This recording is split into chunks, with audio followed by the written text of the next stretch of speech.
오늘 본 말씀은 사대교회에 예수님이 주시는 말씀입니다. 사대는 어떤 도시인가? 이 도시, 이 지금 편지를 받는 사대의 배경은 이렇습니다. 이 사대라는 도시는 헬라인들의 그들의 오랫동안의 이 생각에서 가장 위대한 도시, 모든 도시들 중에 가장 위대한 도시로 여겨지는 도시입니다. 사회 정치적인 어떤 그런 특징을 살펴보면 기원전 7세기, 6세기 이때에 당시에 그 지역을 다스리고 있던 리디아 왕국이라고 있었습니다. 굉장히 부유한 나라였고 강대한 나라였습니다. 이 리디아 왕국의 수도였던 나라였습니다. 한 나라의 수도가 된다 그러면 보통 몇백 년 그 영광이 계속 이렇게 진행되는 것을 보고 있습니다. 우리나라에도 그런 도시들이 있죠.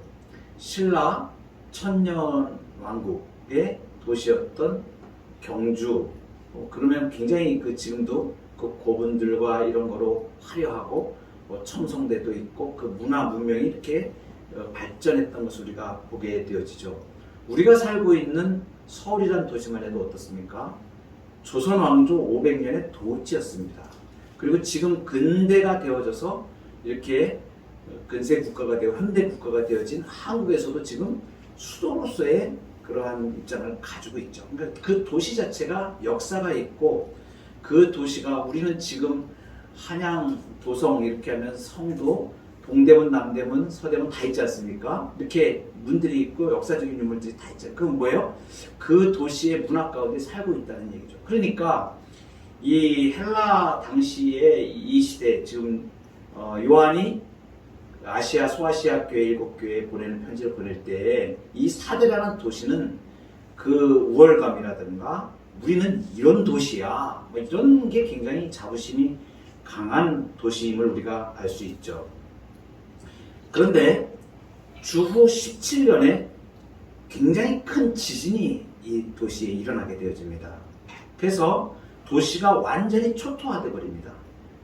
그러니까 그 리디아의 수도로서 이렇게 명성을 떨쳤던 한 600~700년 전에 그런 도시였는데 로마 시대에 AD 17년에 큰 지진이 발생을 한 거예요. 그래가지고 완전히 도시가 망했는데 로마 황제 당시 로마 황제 티베리우스의 지원을 받아가지고 아주 신속하게 이 도시를 복구를 합니다. 그러니까 로마 제국에서도 볼 때도 이 도시는 굉장히 중요한 도시라는 것을 알 수가 있죠. 이 지역적인 위치는 이 지중해권에 있는 버가모라든가 이렇게 서머나 이런 데서 내륙으로 들어올 때에 교차 지점에 위치하는 지역에 이 사대가 위치해 있습니다.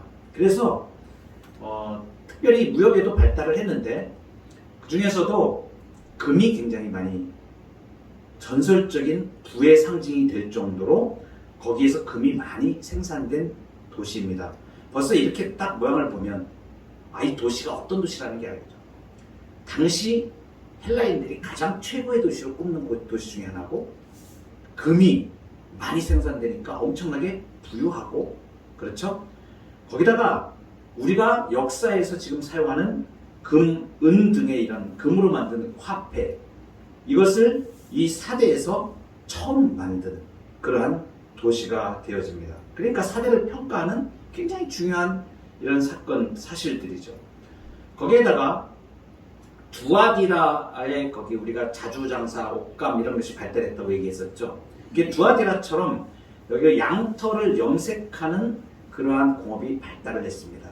그래서 이제 우리 성경에 이렇게 오늘 3장 1절부터 6절에 이렇게 보다 보면 그 옷을 더럽히지 아니한 자 몇 명이 있다. 이렇게 옷실에 대한 얘기가 나오고 그 다음에 흰 옷을 입고 나와 함께 다닌다. 이게 이기는 자에게 주어지는 약속.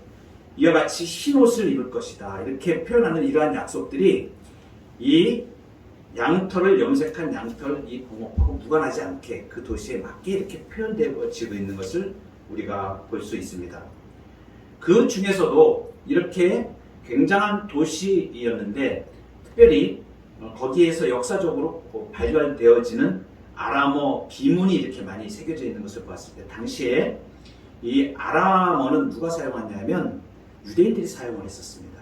그러니까 아람어 비문이 거기서 발견됐다는 것은 디아스포라 유대인, 디아스포라는 이렇게 흩어졌다는 뜻을 얘기합니다. 이렇게 사방으로 흩어지는 유대인들이 이렇게 흩어졌을 때 이 사대라는 도시에 많이 모여 살았다는 것을 말합니다.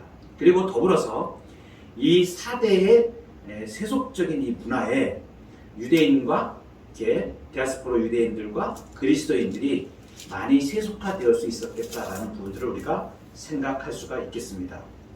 오늘 3장 1절에 이 사대교회에 말씀하시는 예수님의 모습은 어떻게 나타나냐면 7영과 7별을 가지신 이 이렇게 나타나죠. 그의 오른손에 우리가 이제 이 7영과 7별 이렇게 얘기하죠. 7영은 완전하신 성령을 우리가 상징한다고 앞에서 다 배웠습니다. 그리고 7별은 7교회의 천사들 이렇게 하는데 이것은 교회를 영적 생명을 가진 교회를 대표하는 용어라고 말씀을 드렸습니다. 그러니까 오른손에 7별이 있고 앞에서 우리가 나왔던 문장이에요. 이거 1장 16절에 나왔던 말씀입니다. 그의 오른손에 7별이 있고 이렇게 말씀하셨었죠. 그리고 1장 20절에 내가 본 것은 내 오른손에 7별의 비밀과 또 7금촛대라. 7별은 7교회의 사자요 7촛대는 7교회니라 이렇게 말씀하셨죠. 그러니까 지금 오른손에 7영, 7별을 가지신 예수님의 모습으로 나타난 것은 무엇이냐면 예수님의 주권 아래 성령에 의해 교회를 통치하고 계시는 것을 말합니다. 그리고 이제 특별히 오른손에 7영, 7별 교회를 붙잡고 계시고 성령으로 통치하시는 것을 나타내시는데 이러한 모습으로 예수님이 나타내신 그 이유가 있다고 말씀드렸죠. 예수님의 모습이 각 교회에 나타날 때마다 어떻게 표현되어지는데 그 교회에 주시는 메시지와 연관이 있다고 말씀드렸죠. 지금 이 말씀은 뭐냐면 사대교회는 칭찬이 없이 책망만 받습니다. 그러니까 네가 살았다고 하나 실상은 죽었다 이렇게 얘기하시거든요. 그러면서 죽었는데 다시 살아나야 될 거 아닙니까? 그래서 다시 살아나는데 교회가 사는 것은 인력으로 되어지고 사람의 뜻과 지식과 이런 것으로 되어지는 게 아니고 오직 성령으로만 가능함을 말씀하십니다. 그래서 예수님이 지금 오른손에 7영과 7별을 붙드신 예수님의 모습으로 나타나셔서 이제 사대교회에 대하여 말씀하시는 것입니다. 물론 이 사대교회는 오늘 우리의 교회의 모습을 그대로 반영해주고 있습니다. 초대교회 7교회에 보내진 예수님의 말씀은 우주적인 교회, 7교회가 상징하는 것이 전체 교회를 상징한다고 제가 말씀을 드렸지 않습니까? 오늘 우리 교회에도 해당되는 말씀이고 지금 우리에게 이 말씀을 하신다 이렇게 받아들일 수가 있습니다. 책망입니다. 바로 나가시죠. 3장 1절 하반절에 내가 네 행위를 아노니 네가 살았다는 이름은 가졌으나 죽은 자로다. 이름은 살아있는데 실상은 죽어있다. 이 표현이 무슨 말씀입니까? 이 표현은 이러한 뜻입니다. 살았다 하는 이름을 가지고 있다. 겉으로 보기에는 화려하다 이런 뜻입니다. 겉으로 보기에는 생명력이 있는 것 같고 활기찬 것 같고 사람들이 막 살아서 움직이니까 생동감이 있고 살아있는 것 같은데 그런데 죽어있다고 말씀하십니다. 자, 살아있다고 느껴지는 것은 누구의 시각으로 보여지냐면 세상의 관점에서 그러니까 세상적인 판단 기준으로 볼 때는 살아있는 것으로 느껴지는 거예요. 그런데 죽어있다고 하는 누구의 관점이냐? 예수님이 보시기에 예수님이 딱 볼 때 지금 죽어있는 겁니다. 사람이 보기에는 살아있는데 예수님이 보기에는 죽어있다. 어떻게 해서 이러한 것을 예수님이 지금 말씀하실까?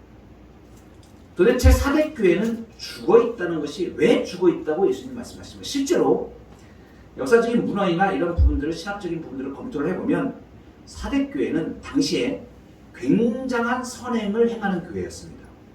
선행도 많이 행하는 교회예요.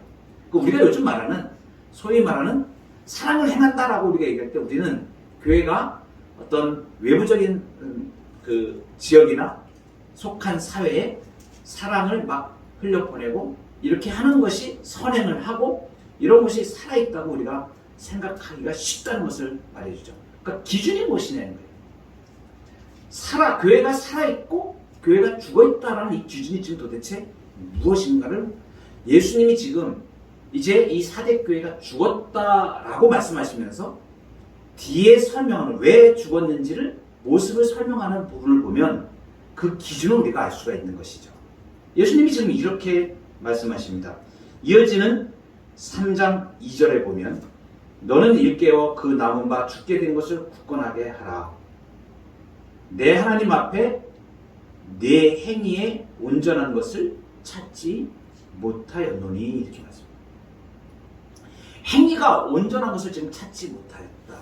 그러니까 지금 예수님이 사대교회를 하면서 너희들 죽었어. 지금 너희들 죽어 있는 거야. 이렇게 말씀하시는데 사대교회가 왜 죽어 있다고 지금 말씀하시는가?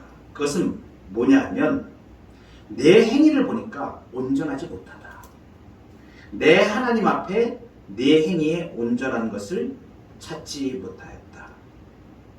지금 책망을 받게 되는 사대교회는 우리가 생각하는 관점하고 조금 다릅니다. 죽어있다고 지금 예수님이 말씀하시는 것이 영적인 생명력과 능력이 없다고 지금 말씀하시는 거예요. 영적인 생명력과 능력이 없습니다.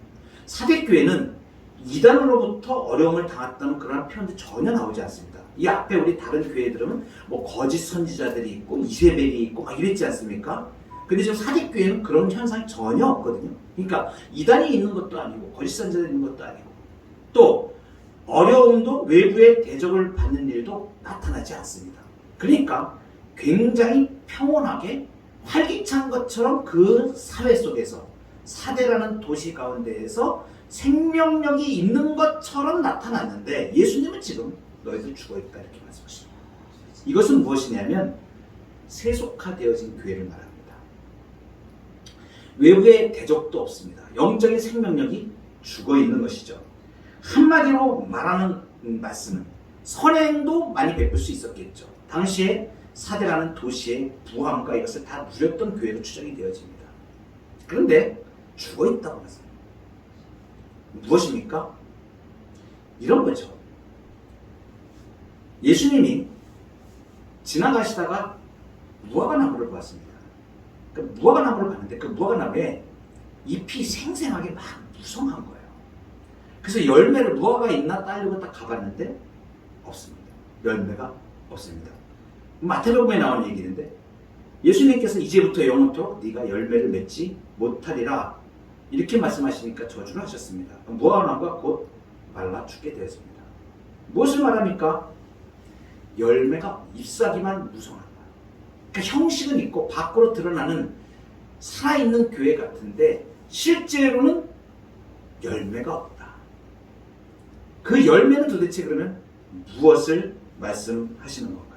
여러분 이 사대교회가 지금 죽어있다고 말씀하시는 부분은 오늘 우리 현대교회, 우리 교회를 향하여 예수님이 강력하게 주시는 말씀의 뜻이 있습니까? 있습니다. 오늘 우리 교회는 살아있는 교회인가? 죽어있는 교회인가? 우리가 살아있는 교회라고 하면 그 증거는 무엇인가? 우리가 죽어있는 교회라고 하면 왜 죽어있는가? 그 기준이 지금 예수님이 사대교회에 적용하신 그 부분을 가지고 우리가 붙들어야 된다는 것을 말씀해 주시는 것이죠. 더불어서 이 교회를 구성하고 있는 신자 한 분 한 분, 여러분 살아있습니까? 죽어있습니까? 나는 살아있는 신앙인인가? 죽어서 잠자고 있는 신앙인인가? 죽어있는 신앙인인가? 지금 예수님이 사대교회에 말씀하시는 한 가지 핵심적인 내용은 분명합니다. 죽어있는 상태에서 깨어나라는 거예요. 그래서 예수님이 지금 이 교회는 죽어있는 것 같은데 다행히 완전히 죽은 게 아닙니다. 그러니까 예수님이 오른손에 7뼈를 붙였고 오른손에 7영을 붙드신 성령으로 지금 죽어있는 교회를 살리기 위하여 예수님이 지금 말씀하시는 거예요. 우리 신자들에게는 나는 죽어있는 신앙인인가? 살아있는 신앙인인가? 그 기준은 사회가 요구하는 기준이 아닙니다. 사람들이 요구하는 기준이 아닙니다. 세상의 기준이 아닙니다. 그래서 우리가 이것을 잘 생각해야 됩니다. 우리는 이 사회 속에서 하나님의 뜻을 나타내는 그러한 교회로 서갑니다. 이 교회가 어떠한 부분을 결정하고 무엇인가를 행하여 나갈 때에 그것은 그 시대 속에서 그 사회가 무엇을 요구하기 때문에 하는 것이 아니라는 사실이에요. 우리는 사회적인 요구나 사회적인 기준에 따라서 행동하는 그러한 모임이 아닙니다. 주님의 몸된 교회는 또 주님의 백성들, 그리스도인들은 사회가 요구하는 도덕적인 기준을 만족하는 그러한 사람의 삶을 기준으로 하는 것이 아니라는 사실이에요. 우리의 기준은 무엇인가? 그것은 성령의 열매입니다. 우리가 이것을 분명하게 인식을 해야 됩니다. 갈라디아서 5장 16절에 보면 성령을 따라 행하라. 아멘. 그러니까 우리가 따라서 행하는 모든 기준은 성령을 따라 행하라. 그리하면 육체의 욕심을 이루지 아니하라. 할렐루야. 그러니까 교회가 시대 속에서 어떤 시대 속에서 중심을 잡고 그 역할을 하려면 사회가 요구하고 세상이 요구하는 기준으로 살아가는 것이 아니라 성령을 기준하여 따라. 그래서 말씀하시는 것이 무엇입니까? 이어서 갈라디아서 5장 22절부터 23절에 우리가 잘 아는 이것입니다. 잎사귀만 무성한 무화과 나무가 아니고 열매를 맺는 그러한 신자, 그러한 교회. 어떤 열매입니까? 명확하게 말씀하시죠. 오직 성령의 열매는 사랑과 희락과 화평과 오래 참음과 자비와 양성과 충성과 온유와 절제. 여러분, 이 말씀을 우리가 많이 듣고 많이 암송하기도 합니다. 9가지가 되니까 어떨 때는 좀 기억이 참 희미할 수도 있습니다. 그러나 여러분, 이것을 꼭 붙잡으시기 바랍니다. 우리의 평생에 세상이 요구하는 기준이 아니라 우리가 행해야 될 명확한 기준, 특히 열매를 맺어야 되는 것.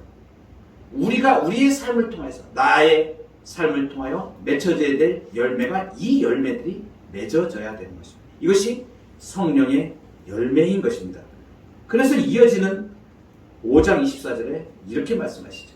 그리스도 예수의 사람들은 육체와 함께 그 정욕과 탐심을 십자가에 못 박았느니라.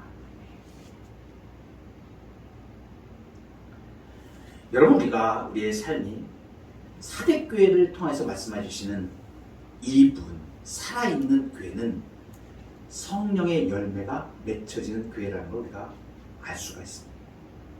이 열매들이 맺혀져야 됩니다. 가시적으로, 열매는 가시적으로 나타나는 것입니다. 그러니까 우리의 삶을 통해서 사랑의 열매가 맺어져야 됩니다. 여러분들이 앞으로 그리스도의 형상을 닮아가는 그 삶을 내가 가져갈 때 내가 사랑의 열매를, 주여 내가 삶 속에서 이러이러한 사랑의 열매를 맺기를 원합니다. 이렇게 기도하며 나가셔야 돼요. 사랑할 수 있는 사람을 사랑하면 그것은 사랑이 아니죠. 주님이 아니에요. 그러니까 우리 그리스도인들은 사랑할 수 없는 것을 사랑하는 자들이에요. 여러분, 이 의미를 하나를 알고 이 열매를 한번 삶에서 맺어가기 시작하면 하나님께서 나를 어떻게 빚으셨고 왜 나를 그리스도인으로 부르셔서 이 땅에 살게 하셨는지 하나님의 가치를 알고 이해하게 되어집니다. 이게 참 놀라운 것입니다. 그리스도인들은 성령께서 우리를 작동하셔서 그냥 내버려 두시는 게 아니고 우리를 감동하셔서 내가 할 수 없는 이 사랑의 일들을 하게 하시고 이 기쁨의 열매를 맺게 하시고 이 화평의 열매를 맺게 하시고, 여러분, 그렇게 우리의 이 성령의 열매를 맺는 것을 통하여서 하나님의 영광이 나타나거든요. 동시에 그 일을 행하는 성령의 사람은 어떠한 복을 누리냐면 이 땅에 어떤 사람도 누리지 못하는 하나님의 그 진실한 가치를 보게 돼요. 여러분, 이게 믿음입니다. 믿음은 내가 입으로, 겉으로 내가 형식적인 어떠한 일을 부지런히 잘하고 열심히 있게 한다고 해서 나타나는 게 아니에요. 오늘 오전에 제가 설교 말씀도 드렸지만 생수의 강이 넘쳐나는 것은 형식적인 종교 생활로 되어지지 않는다는 것을 말씀드렸지 않습니까? 예수 그리스도를 인격적으로 부딪혀서 만나고 그 예수님의 십자가의 보혈이 완전히 나를 감싸서 내가 성령으로 바뀌어지는 것을 말하는 거예요. 딴 사람이 되는 겁니다. 사람은 그렇게 할 수 없는데 저 사람은 저걸 행하네. 사람으로서는 저걸 도대체 인내할 수 없는 일인데 저걸 인내하네. 사람으로서는 저걸 행할 수 없는 일인데 저 사람으로 행하네. 그게 새로운 피조물인 거예요. 그게 뭐라 새 것이 되었다는 새 창조된 사람을 말하는 거예요. 우리 그리스도인들은 그렇게 능력 있는 사람으로 재창조되어졌다는 것을 말씀하시는 것입니다. 그래서 사대 교인들에게 지금 예수님이 말씀하시는 것이죠. 내가 죽어 있었는데 이제 이것을 성령의 능력으로 다시 살려주시는 것이죠. 그 말씀이 이제 이어집니다. 3장 3절에 회개의 촉구로 이어지죠. 그러므로 네가 어떻게 받았으며 어떻게 들었는지 생각하고 지켜 회개하라. 만일 읽히지 아니하면 내가 도둑같이 이르리니 어느 때에 내게 이르는지 네가 알지 못하리라. 거기 보시면 3장 3절에 이제 회개에 촉구하시는 말씀은 이것입니다. 첫 번째가 어떻게 받았으며 어떻게 들었는지 생각하고, 그러니까 생각하라는 거예요. 첫째는 생각하라. 그 다음에 지켜 이렇게 말씀하시죠. 지키라. 그 다음에 회개하라. 이렇게 세 개서로 나눠서 3분에서 우리가 살펴볼 수가 있습니다. 기억하라. 무엇을 기억해야 되는가? 어떻게 받았는지와 어떻게 들었는지 이렇게 해죠. 3절 초반에 보면 네가 어떻게 받았으며 어떻게 들었는지 생각하고, 그러니까 어떻게 받았으며 어떻게 들었는지를 기억하라. 그들이 받은 것은 무엇이고 들은 것은 무엇이겠습니까? 한마디로 이것을 통칭하여 말하면 복음입니다. 복음입니다. 예수 그리스도입니다. 아멘. 이 복음을 듣고 예수 그리스도의 구원에 동참한 것을 기억하라는 것이에요. 그러니까 우리의 신앙의 모든 근본은 어디에서 출발하는가?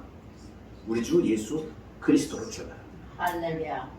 우리가 예수 그리스도를 깊이 알면 알수록 그분을 흠모하게 되고 사랑하게 되고, 아멘. 그분이 이루신 성령을 따라 행하신 예수님이 이루신 말씀과 그 삶과 사역과 그 삶 자체가 바로 성령 충만한 삶이었습니다. 그것을 본으로 보여요. 그러니까 우리가 예수를 깊이 생각하고 그 복음 가운데 깊이 들어가면 예수님의 십자가의 은혜가 항상 나를 붙들어서 내가 성령을 따라 행하는 성령의 열매를 맺는 길로 나아갈 수 있는 것입니다. 그래서 지금 생각하라. 예수를 생각하라. 예수 그리스도를 깊이 생각하라. 예수 그리스도를 알라. 그래서 우리가 예수 그리스도를 아는 이 고상한 지식 가운데 우리가 커여가는 은혜가 필요한 것이죠. 그리고 두 번째로 말씀하시는 것이 이제 지키라 이 말씀하시죠. 주님의 말씀을 지켜 행하고 그리고 회개하라. 회개는 돌이킴을 말합니다. 내가 지금까지 그리스도의 은혜의 보혈이 생수의 강처럼 내게 흘러가지 않았던 삶에서 오늘 오전에 우리가 말씀을 살펴보았듯이 요한복음 7장 37절 39절에 나를 믿는 자는 성경에 있는 것 같이 그 배에서 생수의 강이 흘러나리라.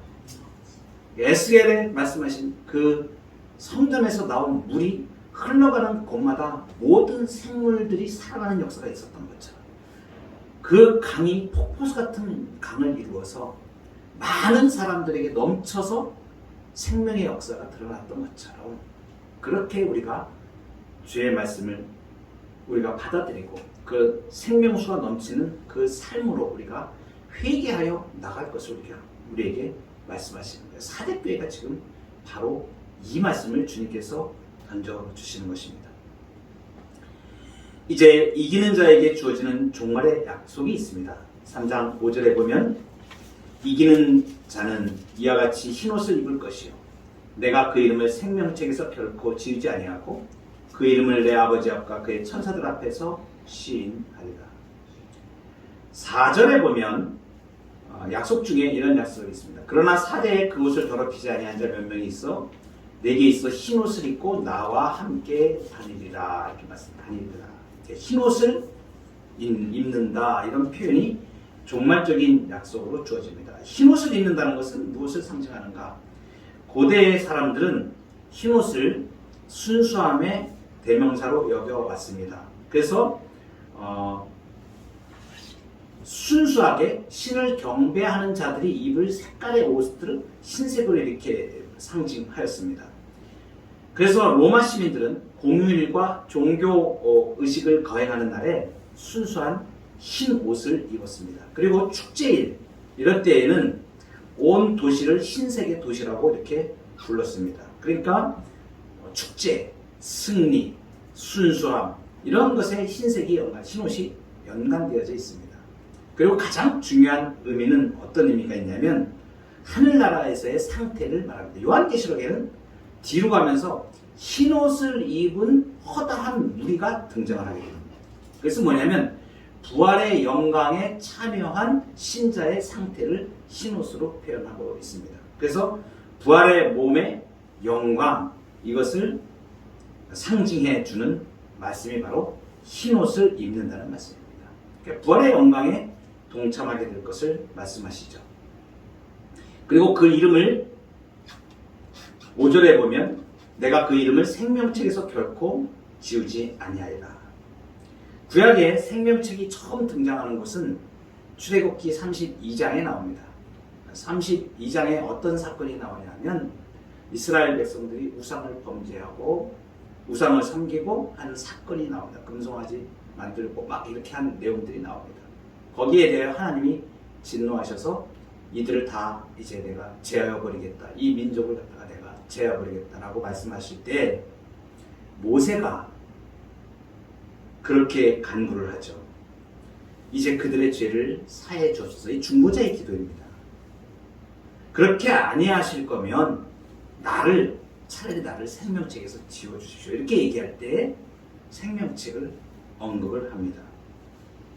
이 생명책은 어떤 의미를 가지고 있냐면 고대 근동에서는 그 사회의 중요한 회원의 목록이었습니다. 그러니까 어떤 사람이 그 생명책에서 지어진다 하는 것은 사형 선고와도 같은 것이었습니다. 왜냐하면 그 목록에 이름이 지어져 버리면 그 사회 구성원들이 누리고 있는 기본적인 필요와 특권 이런 것들은 생존이 불가능할 정도로 누릴 수 없는 상태가 되어버려요. 완전히 도태되어져 버리는 것이죠. 그래서 구약 성경에서는 이렇게 생명책에서 이름이 지어진다 하는 것을 죽는 것보다 더 심한 심각한 경고 의미로 받아들였습니다. 하나님이 표현하는 것도 있어요. 지운다라는 표현.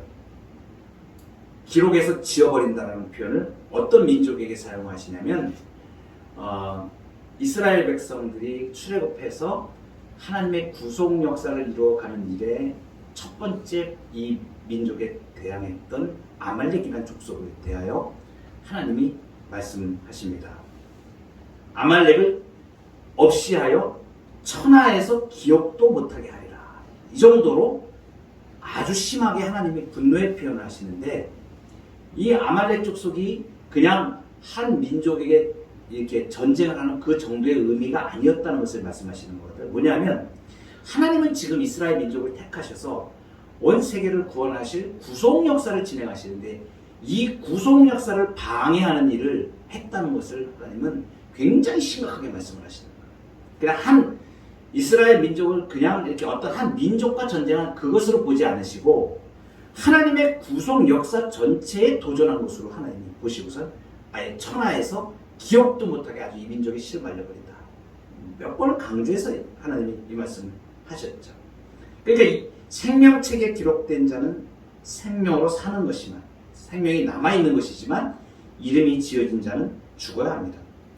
요한계시록에 이제 우리가 읽다 보면 뒤에 많이 나오게 되어집니다. 13장 8절, 17장 8절, 20장 12절, 20장 15절, 21장 27절에 생명책이 등장을 합니다. 창세 이후로 그 이름이 생명책에 기록되지 못한 자들이 있다. 생명책에 이름이 기록되지 못한 자들은 최후 심판을 받게 되는 근거가 되어집니다. 그러니까 생명책에 이름이 기록되는 것은 하나님 나라의 백성으로 인정되는 것을 말합니다.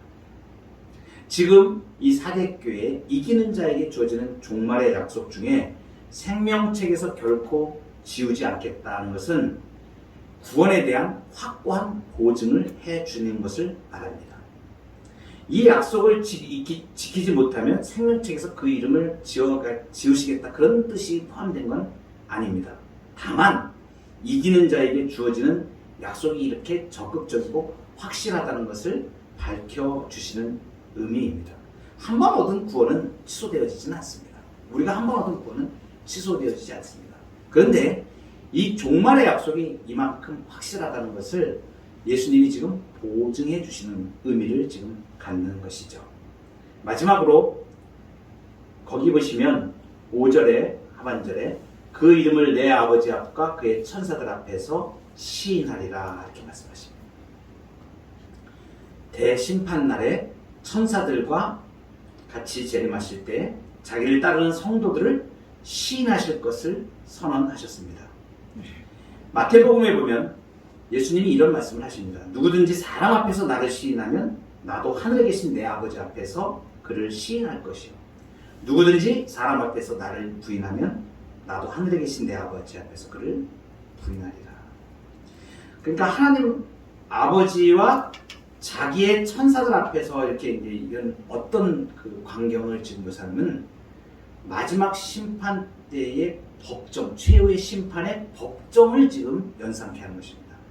하나님이 대주제 심판주로 계시고 그리고 그 법정에 증인들이 다 있는 것이죠. 천사들도 다 있고 그 큰 법정에서 지금 천군 천사들이 보좌에 앉으신 하나님 앞에 이제 나아가면서 이제 하나님 앞에 고백하는 그 자리에서 예수님이 내 이름을 시인하신다. 아버지, 이 사람은 내 피로 정결함을 입은 백성입니다. 흰옷을 입은 백성입니다. 이렇게 예수님이 그 의로움으로 그 예수님의 공의, 예수님의 의로움을 힘입어서 우리가 구원을 받게 되어진 예수님이 시인하시는 사실을 생생하게 지금 보여주고 있는 사건이죠. 오늘 말씀을 맺겠습니다. 사대교회에 주시는 말씀 붙드시기 바랍니다. 네가 살아있으나 죽었구나. 우리가 성령으로 열매 맺는 잎사귀만 무성한 그런 가지만 무성한 무화과나무가 아니라 성령의 열매를 맺는 그러한 능력 있는 교회, 능력 있는 성도로 저와 여러분이 서가기를 주의 이름으로 축복합니다.